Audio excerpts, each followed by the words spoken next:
Hi guys, welcome along to Encounter Church, our Bible study here, digging deeper in Spain. It's sunny Spain today. It's 23 degrees out there, sunshine. I'm not wanting to rub it in with anybody in the UK, but it's going to be a nice few days and then it gets a bit colder next week. But it is cold in the evenings here, not that you will feel sorry for me if you're watching from the UK. But just to say, we have had a horrendous week of bad news coming out of both Spain and the UK as far as infection rates. And it's been pretty heavy going, hasn't it? It really has. So today I wanted to change tack. Now, next week, Vernon's going to be doing a Bible study, and that's going to be great. It's going to be some great word in there, and you're going to enjoy that. Today I wanted to change tack a little bit. We are going to look at the Bible, but I want us to look at God's humour. I really think that humour is something that is underrated when it comes to therapy. I believe having a great laugh with friends is something we all need right now. Now, let me put a caveat on that. Doesn't mean if you're going through something really heavy or you have clinical depression that suddenly watching a comedian or listening to some humour is going to make much difference. That's not what I'm saying.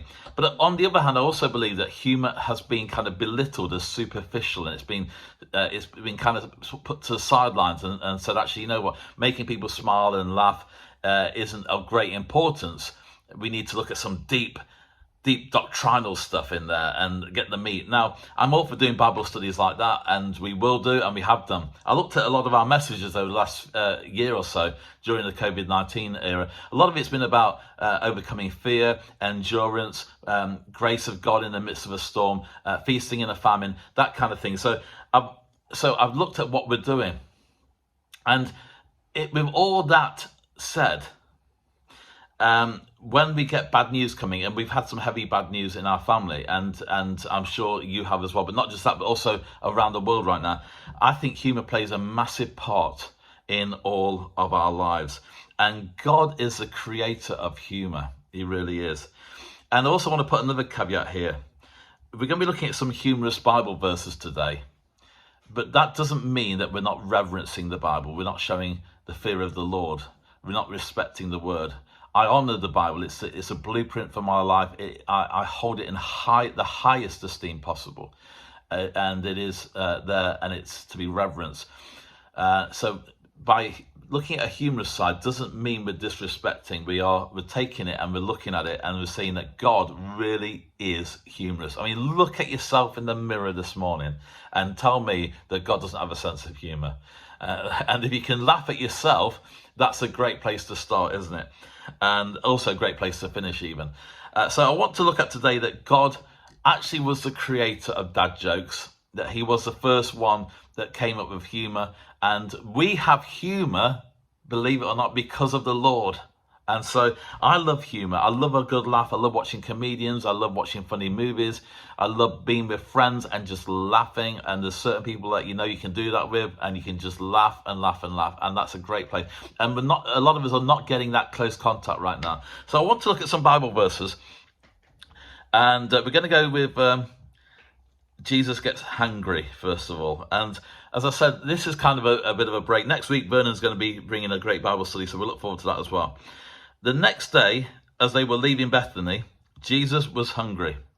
Now, how many of you get angry or upset? You should never go, by the way, you should never go shopping on an empty stomach, because I've done that and I end up with loads of chocolate and crisps, which I always enjoy later on, but don't get me wrong. But anyway, the next day as they were leaving Bethany, Jesus was hungry. Seeing in the distance a fig tree in leaf, he went to find out if it had any fruit. When he reached it, he found nothing but leaves, because it was not the season for figs. Then he said to the tree, "May no one ever eat fruit from you again." And his disciples heard him say it. Now, I know there's a deeper meaning to this, but I'm trying to be a little bit lighter today. Once upon a time, Jesus was walking through a countryside with his disciples. Since this was before we had like fast food places or like even fruit stalls, they didn't have easy access to food. Jesus spotted a fig tree and thought, he could get a meal from that. But when the caravan reached the tree, it didn't have any delicious figs ready to eat. That's when Jesus kind of gets a bit angry. Christ cursed the fig tree in front of his followers and declared that it would never, ever produce fruit again. And as far as we know, it never has. Despite being able to feed 5,000 people with some bread and fish, Jesus wasn't able to make a meal out of no figs. These days, we have a term for getting angry because of hunger. It's called hangry. Even Snickers commercials remind us that you're not yourself when you're hungry. Do you remember with Joan Collins, that advert? Well, listen, I'm making light of it. There's a deeper meaning to this, of course there is. And Jesus, if he wanted to, could make a meal there and then, because he's God and he can do anything, because he can do the impossible. But it just kind of, the humour in it never escapes. I see humour in so many places, and sometimes in the wrong places, but certainly in this, I see just the humour of that moment when you're hungry and you think you're going to get some food and it doesn't happen, and Jesus curses the tree. This just goes to prove that Jesus had emotions. He had physical needs as well. And I want you to know today that Jesus is aware of your physical needs as much as your emotional need, your practical needs, and your spiritual needs, because he's experienced hunger. And that really brings a lot of comfort to us. Now we're going to go to the Old Testament now, and I want you to turn to Ezekiel chapter 3, verses 1 to 3. And this is a great passage. It's a weird one. Also, I'd like also for you to put any weird or funny Bible verses or things you don't fully understand that you think, this is a bit weird. Put them in the comments below and we'll have a look at them together and see what we can find out. And he said to me, this is Ezekiel 3, verses 1 to 3. And he said to me, Son of man, eat what is before you. Eat this scroll, then go and speak to the people of Israel. So I opened my mouth, and he gave me the scroll to eat. Then he said to me, Son of man, eat this scroll I am giving you, and fill your stomach with it. So I ate it, and it tasted as sweet as honey in my mouth. Now, some people say it tasted like honey. He didn't say it tasted as sweet as honey. You ever think, if God tells you to do something, you're going to do it, aren't you? Because that's the right response to when God says, do this, you do it. And that's what God requires of us. And it's a great way, it's a great principle to live as a Christian. You're going to follow Jesus and do what he tells you to do. But what if God tells you to do something that's a little bit weird, a little bit strange? I've got a fly. There's a fly in here, by the way. It's annoying me at the moment. When God gives you a direct command, it's usually wise to do it. But what if it's something weird, like eating a piece of paper? Because that's the exact situation that Ezekiel found himself in. We've all heard of consuming and digesting the word of God, but the prophet Ezekiel took it literally. We've got to give the guy props for not hesitating or questioning God's will here. We really have. How many bites do you think it took for him to finish it? Did he use a knife and fork? This is what I see, the humorous side of it all. Perhaps the strangest part of the story is that the scroll tasted as sweet as honey. As I said, some people say like honey, but the Bible actually says as sweet as honey. Maybe that was just God's way rewarding Ezekiel's blind faith with some delicious tasting parchment. But you have to wonder if Ezekiel ever ate any more scrolls in his life. And what do they taste like? Because you think, well, I've tasted that. That tasted actually wasn't too bad. Maybe I'll try another one. Either way, don't try this yourself. I can guarantee that the pages from your Bible won't taste as good. But there's a deeper meaning in here as well, and that is when you do what God has told you to do, he will bless you. Eating paper doesn't seem a great thing to do, and Lord, please don't ask me to do that. No, you probably will, but eating paper doesn't seem like a great thing to do, does it? We're not encouraged to eat paper. It's not part of our new diet plan for 2021. But God asked him to do it, and there's a deeper meaning to it, which we're not going to be able to go into right now because of time. But just to say this, when God tells you to do something, even if it seems weird to you, there's a reason for it. And secondly, he will bless you when you step out in faith, even blind faith. Now, here's a great one for me. This is a Bible verse that I love. The prophet Elijah was a great man of God. However, he suffered from a male pattern of, and again, it's something that shows great wisdom and spirituality. That Elijah had this issue, and it goes, and if there's any other people out there who have the same issue, would like a comment in the section below, please. He lost his hair. I used wash and go, and it all did go. But anyway, I lost my hair in my early 20s. And and again, I just got a little bit of hair around the sides. That's about it. But I'm in good company because Elisha also was bald. So all the baldies out there, please, the Phil and Grant lookalikes, get in touch and let us know that you're listening. From there, and this is a great verse in 2 Kings 2, verses 23 to 24, because this tells us that you should never cross a man with no hair. From there, Elisha went up to Bethel. As he was walking along the road, some of the boys came out of town and jeered at him. "Get out of here, Baldy," they said. "Get out of here, Baldy. Sling," or as we say in Derby, "sling your hook." He turned around, looked at them and called down a curse on them in the name of the Lord. Then 2 bears came out of the woods and mauled 42 of the boys. Now that's a really sad ending.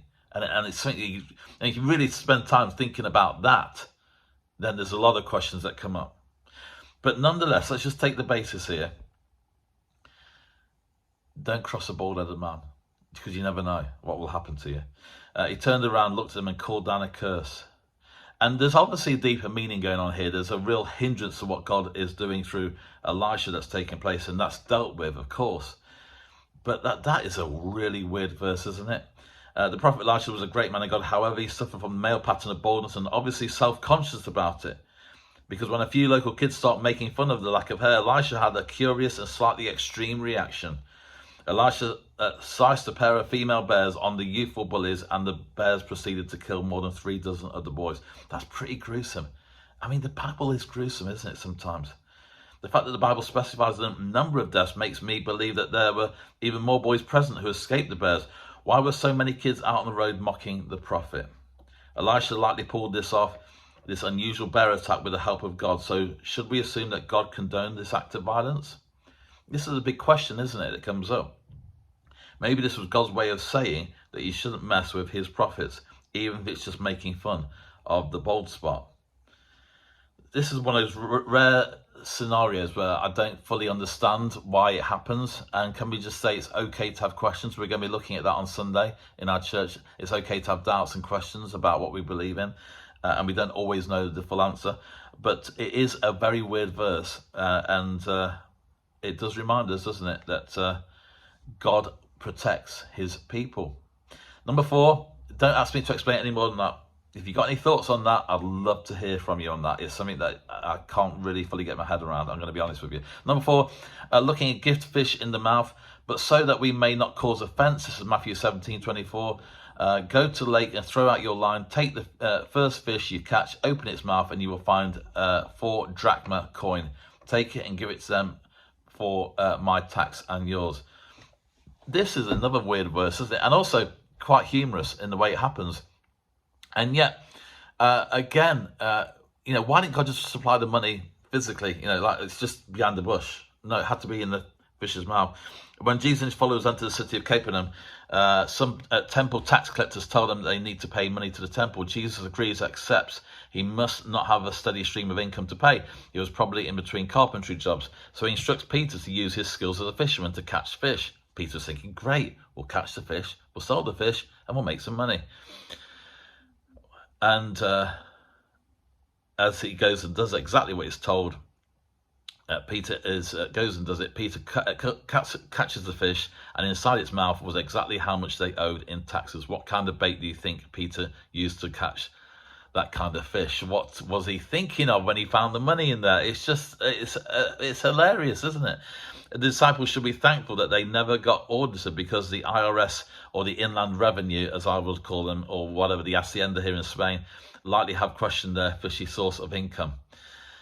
Right, number 5, talking donkey. This is another great humorous Bible verse. When the donkey saw the angel of the Lord, it laid down under Balaam, and he was angry and beat it with his staff. Then the Lord opened the donkey's mouth, and it said to Balaam, "What have I done to make you beat me these 3 times?" Now that would blow your mind if suddenly the donkey started speaking to you. But it's in the Bible, it's there. Balaam answered the donkey. Now, firstly, you got to think, hang on, this is really weird that a donkey started speaking to me. Secondly, what's even more weird and funny is that I'm now responding to it. Balaam answered the donkey, "You have made a fool of me. If only I had a sword in my hand, I would kill you right now." Whew. Balaam is a slightly obscure character in the story of the Bible. He was a wicked prophet who lived around the time of Moses' death. And much like the animated character Shrek, Balaam had a talking donkey as a sidekick.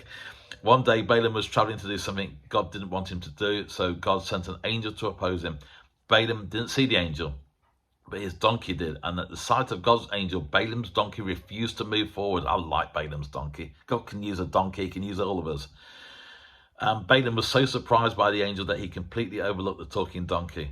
The Bible does not specify whether or not the donkey sounded like Eddie Murphy, but I like to think that he did. Number 6 is Sarah laughing at God. So this is amazing. Is Abraham and Sarah were very, very old at this point. And we're going to read a passage in Genesis 18, verses 10 to 15. Then one of them said, I will surely return to you about this time next year, and Sarah, your wife, will have a son. Now Sarah was listening at the entrance to the tent, which was behind him. Abraham and Sarah were already very old. Sarah was past the age of childbearing, so Sarah laughed to herself as she thought, after I am worn out and my Lord is so old, will I now have this pleasure? Then the Lord said to Abraham, why does Sarah laugh and say, I will really have a child now that I am old? Is anything too hard for the Lord? I will return to you at the appointed time next year, and Sarah will have a son. Sarah was afraid, so she lied and said, I did not laugh. But he said, yes, you did laugh. You can't lie to God. You can't get away with it. You might think you can, but you can't con God.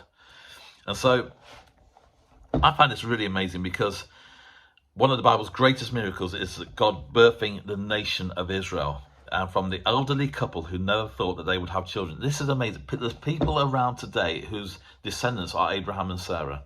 And the whole nation of Israel came from an elderly couple who, one of them laughed when she found out that God wanted her to have a child.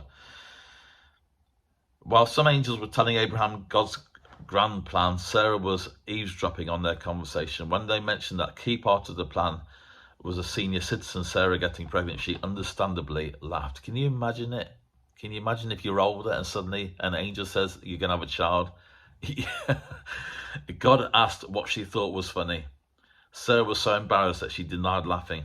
When she eventually gave birth to a son, just like God predicted, she named him Isaac, which means he who laughs. Perhaps this was Sarah's way of apologizing for chuckling at God's plan. But God always gets the last laugh. Another one, and I might want just to say as well, it's going back to what we had earlier, that we need to do what God calls us to do, even when it seems really, really strange or odd. Now, it doesn't have to be strange and odd. It can be something quite nominal or mundane, even, that God calls us to do. But nonetheless, I'm sure there's been times when God's asked you to do something and you just kind of laughed because you think, me? How can that happen? But God has the last laugh. He really does. Number 8, this is a really strange one, but I like these strange ones. I mean, it makes me think, and I don't quite understand all of these. There's one also which I've not got on the list here, that's when Jesus talking about the eye of the needle, and the camel passing through the eye of the needle, talking about a rich man coming to heaven and so on. I didn't quite understand that, but apparently that is Jewish humour in that time. And quite often, a lot of what we think is pretty straight in the scriptures and like humorless is actually humour, but it bypasses us because we are of a different culture in a different time. So the humour completely bypasses us. And for instance, I'll give you when I first arrived in Spain, I went to a papeleria, which is a newsagent's, and it was in July. So I've been here a few months, and it was in July, and it was roasting hot summer's day in Spain. And I went into the newspaper shop and I ordered a newspaper. And I just turned to the three girls behind the counter, 3 Spanish girls, and I just said, "Whew, estoy caliente." And they just burst out laughing. And the reason was I was trying to convey, man, it's warm. What a hot day it is today. It's really warm. I was trying to say that I'm hot. But what I was saying was, I'm hot. And they just burst out laughing. And then they obviously realised the silly foreigner doesn't know what he's doing. But it was a bit of an awkward moment. And so our cultures sometimes, we don't quite get the humour because we don't understand the language or the culture. And that was the case in that situation with Jesus' story there. But this is a really strange one. A moment of silence in heaven, Revelation 8 verse 1. And when he had opened the 7th seal, there was silence in heaven for about the space of half an hour, because the Revelation's got a lot of symbolism in there, I always think, why so specific on the 30 minutes? And can you imagine, because we're told that there's no time in heaven, and yet for this moment there's 30 minutes of silence. So I'm trying to get my head around that. But also, later on, literally in the next few verses, it talks about the angels singing and blowing their trumpets. So I've got this is how my imagination works. All these angels sitting around thinking, right, we're going to be silent for 30 minutes. I've got my trumpet ready, and when this is over, we're going to let rip, and we're going to go. So I just find that really funny. I really do. I don't know why, but it's just really funny. There's quite a few more, which I'm not going to have time to look up today, but I'm going to give you a couple of funniest proverbs, okay? Proverbs 11:22. And again, I just want to put a caveat here. If you've actually got any funny Bible verses or some things, weird stories that you don't understand why that's done like that or why it's said like that, then put them in the comments below. I'd love to hear on those as well. Now, these verses I find funny and strange, but humorous, and it just reminds us that God has a sense of humour. Proverbs 11:22. Like a gold ring in a pig's snout is a beautiful woman who shows no discretion. Proverbs 21:9. Better to live on the corner of a roof than share a house with a quarrelsome wife. I'm not saying anything, not commenting on that whatsoever. Proverbs 31:6. As a dog returns to its vomit, so a fool repeats his folly. That would have been seen as really hilarious in those days. Proverbs is an incredible book full of wisdom. And when you go through it and you look at the Bible and you realize some of the verses that are in there, and I know we've just skimmed the surface today, we come back to this fact. God enjoys a laugh. In fact, there's one bit in the scripture, and I can't read to mind, I should have put this in my notes earlier, where it talks about that God is laughing. There's bits when the scriptures in the Psalms, it talks about God spinning around like a top full of joy as he sees us. And so maybe we take ourselves a little bit too seriously sometimes. Maybe we need to see the funny side of some of the stuff that's going on. Not belittle what's going on. And I remember Gordon Neal saying, who's my spiritual mentor for many years. I remember Gordon saying, sometimes we're praying for deliverance and somebody just needs to hear a good joke and make them laugh. And I knew what he meant by that, because there are times when people need deliverance. There's no two ways about that. But there are times sometimes when we look so deep for the spiritual meaning, and sometimes it can be something that's on the outside. And so I was driving back from work the other day from the radio station, and I put on my favourite song at the moment. You need to look this up if you haven't seen it already. Ruby Turner, Jules Holland, and they're singing Peace in the Valley. And if I ever get down, that gospel song, and it talks about the end times, it talks about Revelation. It's a great old gospel song, and it lifts me. And so sometimes it's prayer and intercession. Other times it's playing a song. Other times it's hearing some humour. But I'm reminded that God is a God who created humour. And my challenge for you today is this. Find some way and somehow of laughing today. Because today is promised to us, but tomorrow we don't know. I'm not trying to be morbid or what the future may hold, but today we can laugh. Find something to laugh about. Even if you're struggling today, find something to laugh about and smile about. I read a reading in funerals, and I'm going to be doing one next week, and it talks about feel no guilt in laughter. Because I think sometimes, because of the severity of the situation that we're facing in our lives, we feel guilty about laughing. But we need to let ourselves off the hook and say, actually, we can laugh even in the face of difficult times. I'm not saying that it makes your situation any better, but it certainly lightens you. And so as we come away today, as we leave the Bible study, I'm going to challenge you to find a reason to smile today, find a reason to laugh, and know that God created humour for us. God bless. I'll see you soon.